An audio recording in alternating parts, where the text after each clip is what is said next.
Hey, it's Les from the TV Dudes. This week, I chat with Jayna Sweet, star of the series Turnt, now on Facebook Watch. We discuss her audition and casting, what viewers can expect from Turnt, and how family helped her prepare for her career. Hope you enjoy.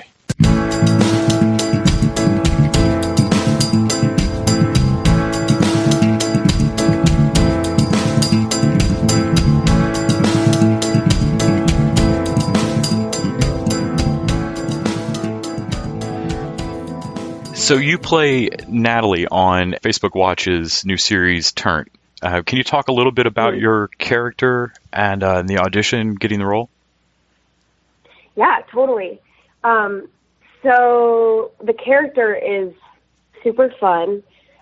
She was probably my favorite character that I have had the chance to portray thus far. She is super real and relatable and really flawed, which was really interesting. She's incredibly intelligent and observant and funny, but she really doesn't know what to do with herself, and I don't think she gives herself enough credit. So she really ends up sort of using her power in some unhealthy ways, and I think becomes very obsessed with an idea of what perfect is and what perfect looks like, which I can really relate to, and I think all of us have probably experienced that, becoming convinced that we have to change everything about ourselves if we want any chance of anyone liking us. So it was really cool and almost cathartic to get to experience that as Natalie. So I really love her for those reasons. I think everyone can relate to her. As far as the audition process goes, it was the fastest process I have ever gone through. I did a self-tape originally, and then the next day found out I had a callback.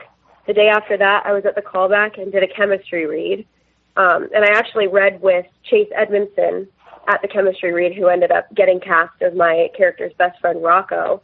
And when we finished our session, we were leaving. He gave me a hug, and he was like, "Okay, I'll see you on set."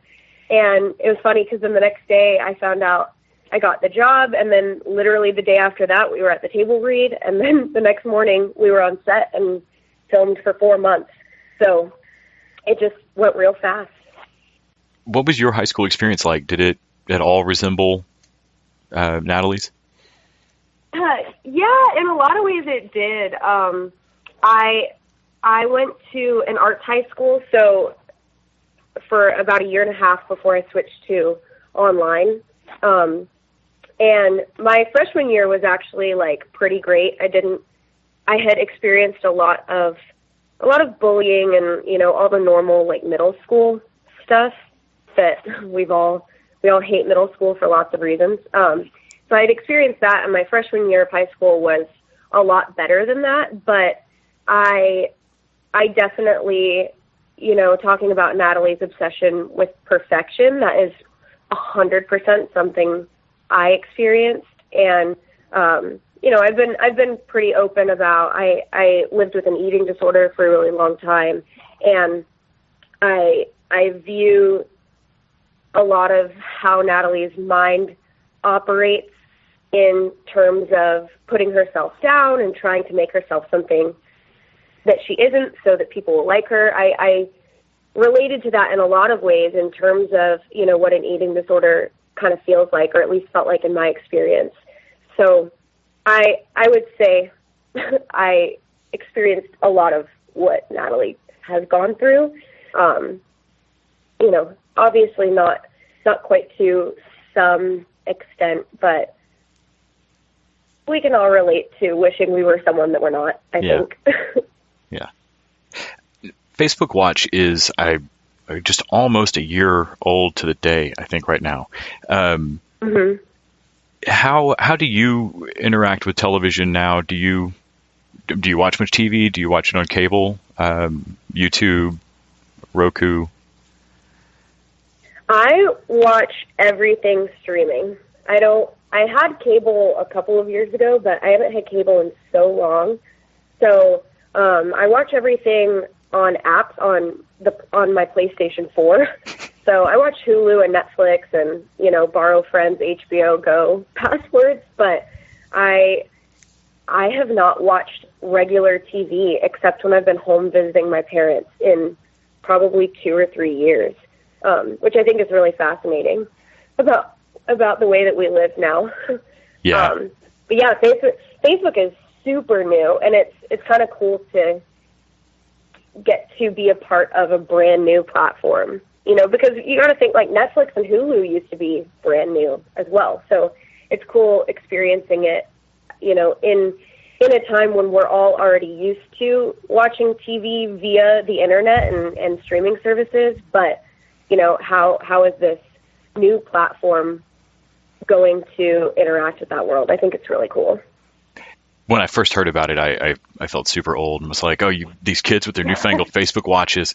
And then as soon as I saw it, I was like, oh, so this is similar to YouTube. Or, I mean, I've watched so many other things that are presented to me in the same way that the learning curve was so low now that I immediately was like, oh, it's just a different content provider. Great.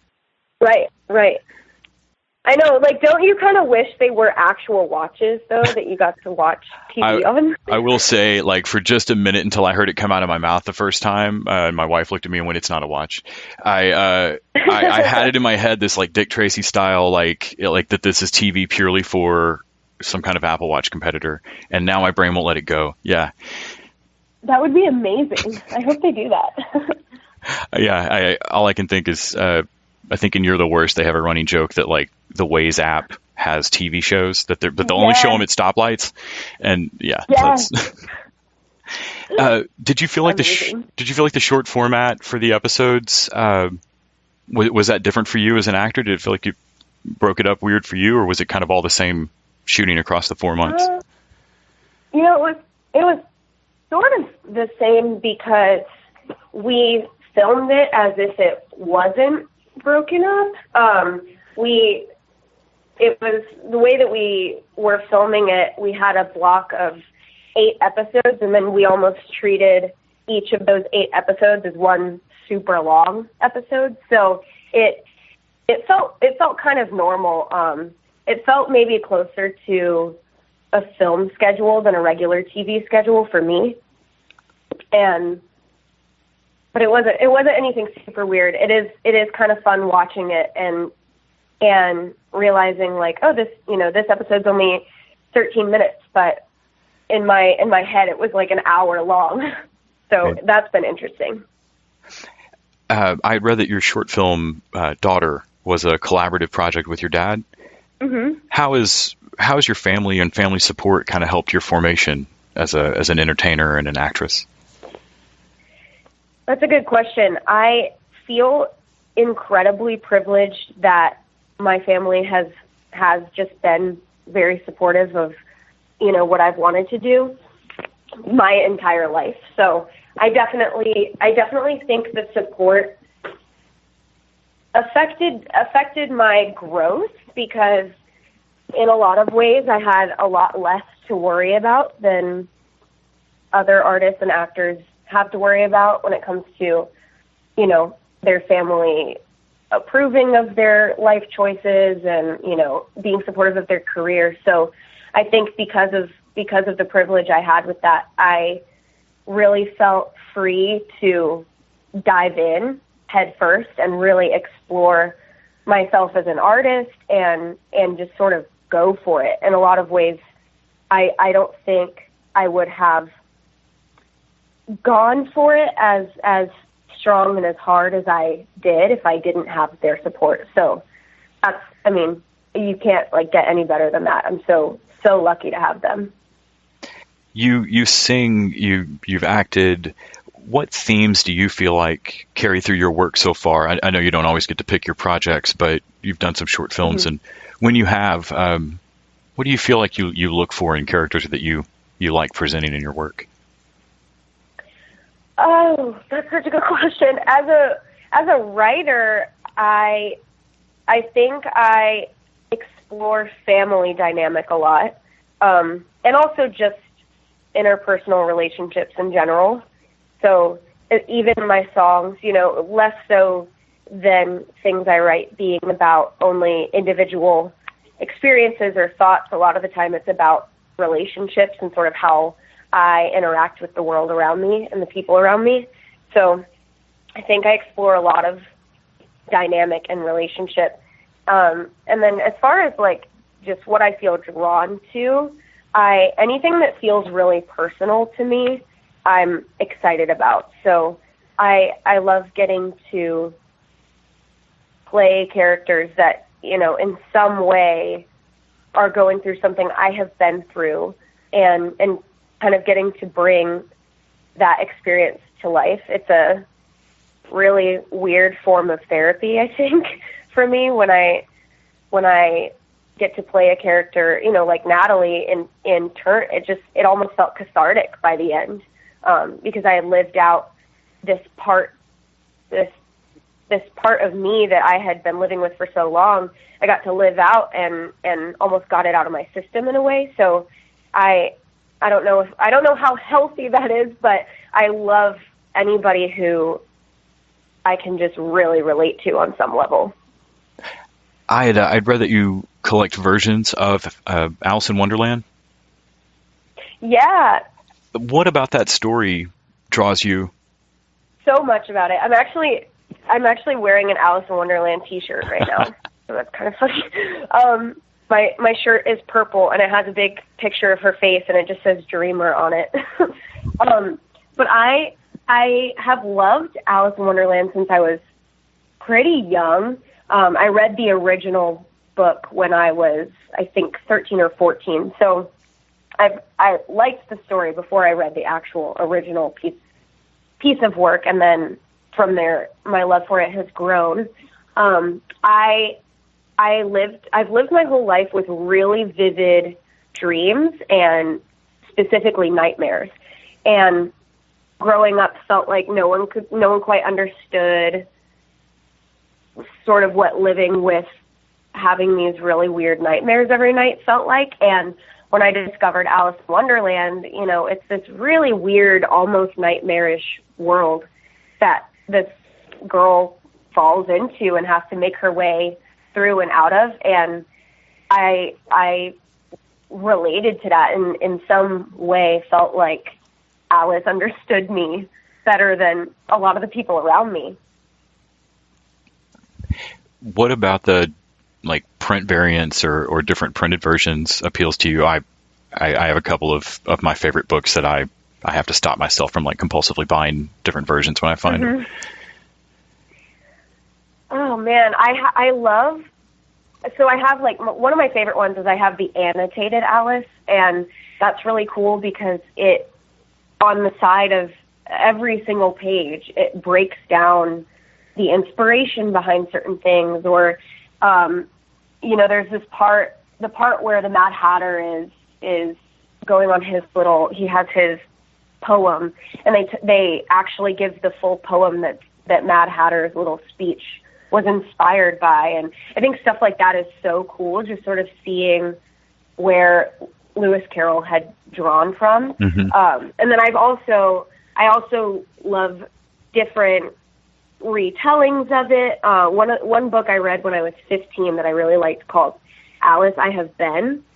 And it's historical fiction, but it's very much partially based in the true story of, the inspiration behind Alice in Wonderland. And I think that's cool, just seeing how one story can inspire so many different artists is really cool to me. Yeah, just weirdly, just yesterday I was talking to somebody about odd stop motion movies, and there's an Alice in Wonderland just called Alice, that's by a Czech filmmaker named Jan Svankmajer, and the only live actress in it is Alice. She does all the voices, so it's just this little girl, amazing, doing every voice, and it's a lot closer to a super creepy than Wallace and Gromit, but it's still right. Just. As far as what conversations or what you hope people take away from Turnt, what are you kind of hoping is an ideal audience reaction to that? I think I think one thing that sticks out to me the most is, I talk a lot, I've talked a lot right now about how much I love when I just relate to a character. And I think my main hope is that people watching Turnt find someone that they can connect with and relate to. We have a pretty big ensemble cast, and everyone sort of goes through all these different things that are pretty real and true to high school and growing up and coming of age. And so my main hope is just that people find someone that they can relate to and feel like, hey, these writers and these actors like get what I'm going through. Because, my story or part of my story is being portrayed on this show. So I think that's really a cool thing.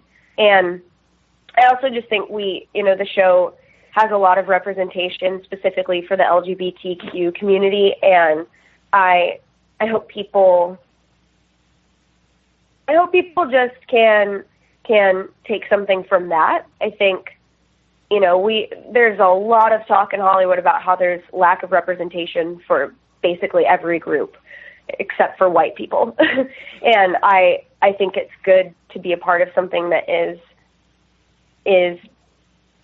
trying to be a part of the positive change for that. And so I hope people can recognize that. And also, again, I hope that the representation, it connects with people in that community. The production value is obviously different, but for me, I'm sitting there watching it like when I first saw the movie Kids, going, no, little people that age can't be doing crazy stuff like that. That's not happening. No, I've got to call all my nephews right now. Right. I know my mom is like, are high schoolers really doing stuff like this right now? And I was like, yeah. Don't focus on it too much. Yeah, exactly. Yeah, that's funny you say Kids. I remember when I was auditioning for it, they had described it as Freaks and Geeks meets Skins or Kids. So yeah, that's not a bad way to frame Turnt at all, I don't think. Right. Yeah. Well, yeah, it reminds me of Degrassi in a lot of ways too, which I was a huge Degrassi fan, so it's fun to be a part of something like that. Yeah. Well, thank you so much for taking time to talk to me about it today. I really appreciate it. Thank you. It's been a lot of fun. And have a great rest of your day. Thanks, Les. You too. Bye.